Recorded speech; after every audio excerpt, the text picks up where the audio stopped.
Marion Cotillard, née le 30 septembre 1975 à Paris, est l'une des actrices les plus talentueuses et respectées de sa génération, connue pour ses performances poignantes dans des films tels que La Môme, Inception et De Rouille et d'Os. À 49 ans, elle a bâti une brillante carrière, des planches françaises aux projecteurs hollywoodiens, devenant la première actrice française à remporter l'Oscar de la meilleure actrice. Élevée dans une famille d'artistes parisiens par son père, le metteur en scène Jean-Claude Cotillard, et sa mère, l'actrice Niséema Teyo, Marion a baigné dans un environnement créatif. Cependant, derrière son succès éclatant et ses sourires radieux sur le tapis rouge, se cachait une femme aux profondes tristesses, aux défis personnels et aux secrets qu'elle gardait précieusement. Sa plus grande tristesse, sa carrière pleine de rebondissements, ses fins tragiques, son amour et son mariage, ses secrets cachés, ses réussites, les paroles de sa famille et sa triste fin, tout cela crée la riche histoire d'une personne qui était non seulement une star, mais aussi une femme pleine d'émotions. La plus grande tristesse de Marion Cotillard fut son sentiment de solitude et la pression de devoir répondre aux attentes immenses de sa famille et du public.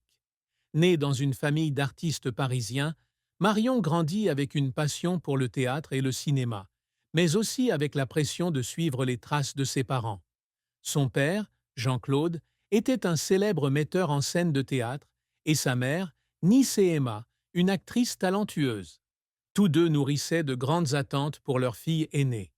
Dès son plus jeune âge, Marion sentit qu'elle devait faire ses preuves pour ne pas être éclipsée par la célébrité de ses parents.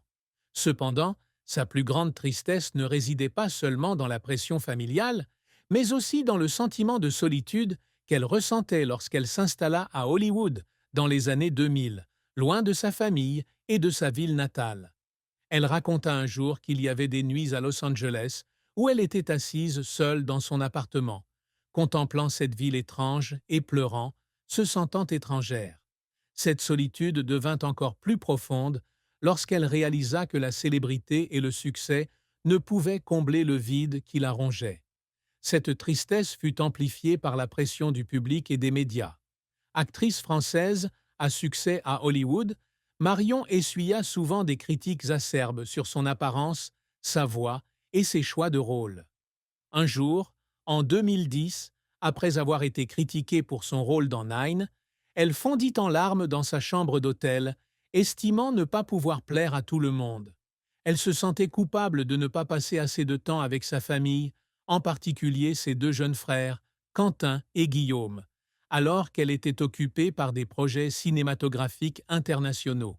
Il y eut des moments où elle se tenait devant le miroir, se demandant si elle était fidèle aux valeurs que ses parents lui avaient inculquées, et des larmes coulèrent silencieusement en se remémorant les jours plus simples à Paris, où elle se sentait en sécurité et aimée.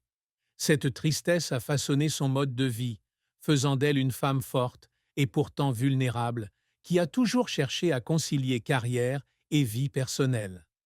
La carrière de Marion Cotillard est un parcours incroyable, des petits rôles sur les planches françaises jusqu'aux plus grands espoirs hollywoodiens. Elle débute sa carrière dans les années 1990 avec des seconds rôles dans des films français comme La Belle Verte, 1996, et Taxi, 1998, où elle se fait remarquer par sa beauté naturelle et son jeu d'actrice authentique. Elle perce véritablement en 2007 avec son interprétation d'Édith Piaf dans La Môme, un film biographique qui lui vaut un Oscar, un BAFTA, un César et un Golden Globe. Ce rôle marque non seulement un tournant dans sa carrière, mais témoigne également de son talent pour interpréter des personnages complexes. Elle enchaîne ensuite les rôles dans des films hollywoodiens comme Inception, 10-10, The Dark Knight Rises, 12-12, et De Rouille et d'Os, 12-12, ainsi que dans des films français comme Deux jours, une nuit, 12-14, qui lui vaut une deuxième nomination aux Oscars. Elle se produit également au théâtre, avec des pièces comme Jeanne d'Arc au Bûcher à Paris, démontrant ainsi sa polyvalence. Cependant, La carrière de Marion n'a pas toujours été un long fleuve tranquille. L'un de ses plus grands échecs a été la critique négative du film Nine, 2009, son rôle étant jugé manquant de profondeur. Ces critiques l'ont fait douter de ses capacités et elle a même fondu en larmes dans la loge après une conférence de presse, estimant ne pas avoir été à la hauteur des attentes du réalisateur Rob Marshall. Un autre revers a été le refus d'un rôle principal dans un grand film hollywoodien en 2008, les producteurs la jugeant trop française pour le marché américain. Ce refus l'a conduite à de longues nuits de pratique de l'accent anglais, déterminée à prouver qu'elle pouvait percer à Hollywood. Ses efforts ont été récompensés, non sans quelques moments déchirants. Un jour, lors du tournage de Rouille et d'os, elle a fondu en larmes après une scène émouvante, non seulement à cause du rôle, mais aussi parce que ses parents et sa ville natale lui manquaient, se sentant loin de ce qui lui était le plus familier. Les efforts de Marion dans sa carrière témoignent de son dévouement. Elle travaillait souvent tard le soir, étudiant des scénarios et se préparant mentalement pour ses rôles. Un moment qui la fit pleurer fut lorsqu'elle termina son rôle d'Édith Piaf dans La Môme. Après des mois passés à vivre avec le personnage, elle fut émue de réaliser qu'elle avait donné vie à une légende. Une autre fois, lorsqu'elle reçut son Oscar en 2008, elle pleura sur scène, non seulement de joie, mais aussi parce que ses parents lui manquaient, eux qui avaient toujours cru en son talent. Ces moments, bien que douloureux, l'aidèrent à progresser dans sa carrière, mais laissèrent aussi des cicatrices dans son âme. La fin tragique de la vie de Marion Cotillard fut le déclin de sa santé mentale en 2023, lorsqu'elle fut confrontée à un trouble anxieux après des années de travail intense. Se mettant toujours la pression pour atteindre la perfection dans son jeu d'actrice, Marion commença à se sentir épuisée, avec des crises de panique qui la forcèrent à faire une pause. Elle confia un jour qu'il y avait des jours où elle était assise dans son appartement parisien, regardant ses vieilles affiches de cinéma en pleurant, se sentant perdue. Ce trouble anxieux a non seulement affecté sa carrière, mais l'a aussi amenée à craindre de ne plus pouvoir continuer à être une mère active pour son fils Marcel, ni une compagne pour Guillaume Canet. Malgré le soutien de sa famille et de ses amis, Marion ressentit ce chapitre comme un moment triste de sa vie, car elle dut apprendre à accepter ses nouvelles limites. L'amour et le mariage ont été un chapitre émotionnel important dans la vie de Marion Cotillard. Elle entama une relation avec le réalisateur et acteur Guillaume Canet en 2007, après avoir travaillé ensemble sur le film Aime-moi si tu oses.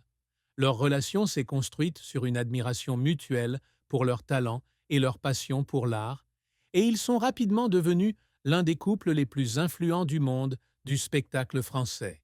Ils ont 2 enfants, Marcel, né en 2011, et Louise, née en 2017, et ont toujours essayé de mener une vie simple malgré le glamour d'Hollywood. Guillaume est une grande source d'inspiration pour Marion, qui s'inspire souvent de sa vie de famille pour préparer ses rôles. Elle a confié que Guillaume l'aide à maintenir son équilibre, lui rappelant l'essentiel lorsqu'elle est prise par la pression du travail. Cependant, leur mariage n'a pas toujours été simple. L'une des plus grandes déceptions amoureuses de Marion a été le sentiment de ne pas avoir passé assez de temps avec Guillaume au début de leur relation. Alors que sa carrière décolle dans les années 2010, elle est souvent absente de chez elle pour des projets cinématographiques à Hollywood. Certains mois, elle ne voit Guillaume que par visioconférence, ce qui le laisse seul. Un jour, en 2012, après une dispute au sujet de son absence à l'anniversaire de Marcel à cause des horaires de tournage, Guillaume confia avoir parfois l'impression de vivre avec un inconnu. Cette remarque fit pleurer Marion, réalisant qu'elle avait involontairement privilégié sa carrière à sa famille.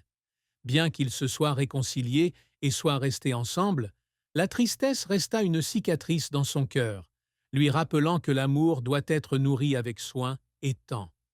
Le secret que Marion Cotillard a si longtemps gardé secret était une période de dépression qu'elle a traversée en 2014, après avoir terminé 2 jours, 1 nuit. Le rôle d'une femme aux prises avec la dépression et des difficultés financières a eu un impact profond sur son bien-être psychologique. Pour se préparer à ce rôle, Marion a effectué des recherches approfondies sur la dépression, participant même à des groupes de soutien pour mieux comprendre les émotions du personnage. Cependant, ce processus l'a plongée dans un état de véritable dépression, avec des jours où elle avait l'impression de ne pas pouvoir sortir du lit. Elle consulta secrètement un thérapeute à Paris, où elle confia son insécurité et ses doutes.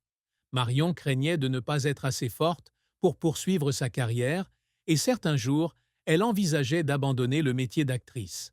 Elle ne le révéla ni à Guillaume ni à sa famille, ne voulant pas les inquiéter.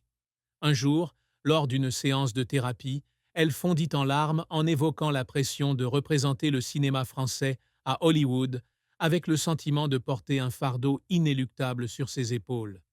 Bien qu'elle ait finalement